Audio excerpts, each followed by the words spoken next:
Welcome to Revelation Unraveled.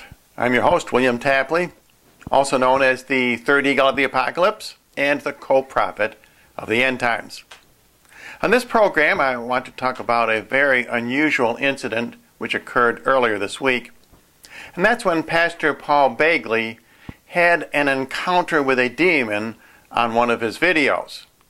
This is extremely unusual.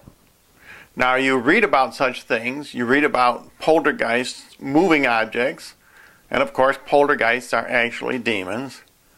Or you may see it in the Hollywood movie, of course, in that case those are staged. But this is the only time I have ever actually seen a demon move an object. And what the demon did was he threw the crucifix, which Paul Begley had on his shelf, he threw it at the pastor.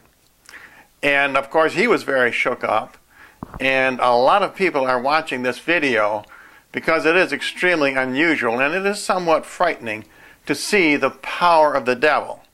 And it's also very interesting because it shows that the demon hates a crucifix. A crucifix has tremendous power against the devil. And I want to show you where in the Old Testament a crucifix is prefigured. In this instance, I believe Pastor Paul Begley actually invited the demon into his home, inadvertently, of course, and that's why it was so frightening to him. Now let's look and see in the Old Testament where a crucifix is prefigured in Numbers chapter 21, verse 7. Therefore the people came to Moses and said, "We have sinned, for we have spoken against the Lord and against you. Pray to the Lord that he will take away the serpents from us." And Moses prayed for the people. Verse number 8.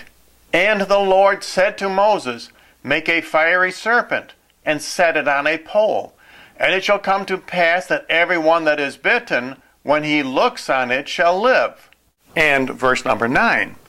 And Moses made a serpent of brass. Now remember, even though this is a graven image, it is not an idol. You need to learn the difference. And put it on a pole, and it came to pass that if a serpent had bitten any man, when he beheld the serpent of brass, he lived. Now, of course, the serpent represents Satan. Being bitten represents being overtaken by sin. And of course, when you looked upon the pole, which is a prefigure of the crucifix, with the snakes wrapped around it, then you were saved from your sin. And really, the same thing happens today. We look upon a crucifix to remind us of Jesus' crucifixion, as Paul Begley himself described in a later video when he talked about this attack by a demon. Now, if you go to Pastor Begley's video and read some of the comments, you will discover that an awful lot of people don't understand the difference between an idol and a sacramental such as a crucifix, which is an image of Christ crucified. Remember, Paul said that he preaches Christ crucified, and the power of the crucifix is hated by the demon. Nor is this found simply in the Old Testament. Jesus himself refers to this in John chapter 3, verse number 14. And as Moses lifted up the serpent in the wilderness, even so must the Son of Man be lifted up. Now let's take a look at this clip from Paul Begley's video where Satan actually throws this crucifix at the pastor. Where's my squeeze ball right now? I double dog dare the devil to mess with the Word of God. With the squeeze. You can't do that. That's a little teaching tool we use to teach our children that you have authority over the devil. I double dog dare the devil to do what? To deal with the Word of God. And that's what these guys are doing. They're dealing with the Word of God. Okay, now watch the crucifix.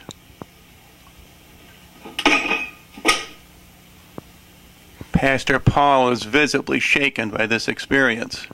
Let's take another look at this amazing action of the demon with a camera close-up.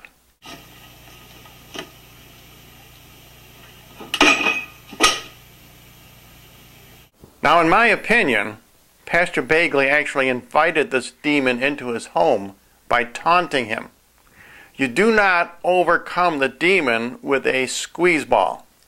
And you do not show an image of the demon, as Pastor Begley did. I believe that is what gave the demon the authority to knock over his crucifix. Are you serious? Can I have some more coffee? Now here's where Pastor Paul makes a serious Where's mistake. my squeeze ball right now? This is I double dog dare the devil to mess with the word of God. With the squeeze. You can't do that. Now in these end times, the crucifix, because it is a powerful weapon against the devil, is being attacked all over the world. Please don't listen to people like Madonna or Lady Gaga or the movie The Exorcist, who make the crucifix out to be some kind of phallic symbol, for example. If the crucifix were a phallic symbol, I guarantee you they would put a crossbeam on the Washington Monument. Satan also likes to pervert the power of a crucifix. For example, a swastika is a twisted or bent cross. The so-called peace symbol, or crow's foot, is also a twisted cross. Just this past year, the European Union decided to ban crucifixes from all classrooms. Just as in America, we have taken God out of the classroom, in Europe, they are taking crucifixes out of the classroom. This itself should tell you that the devil hates the power of the crucifix. So in conclusion, please don't taunt the devil. Don't try to double dare dog the demon. That is not possible. It is very dangerous. Instead, put a crucifix in your home. I have many crucifixes in my own home, and I have one on each of my exterior doors. They will protect your house from demons. And in conclusion, as always, I offer a free copy of my book, Revelation Unraveled. If you would like a free copy, simply write to the address you see on your screen or send me a message to my YouTube account.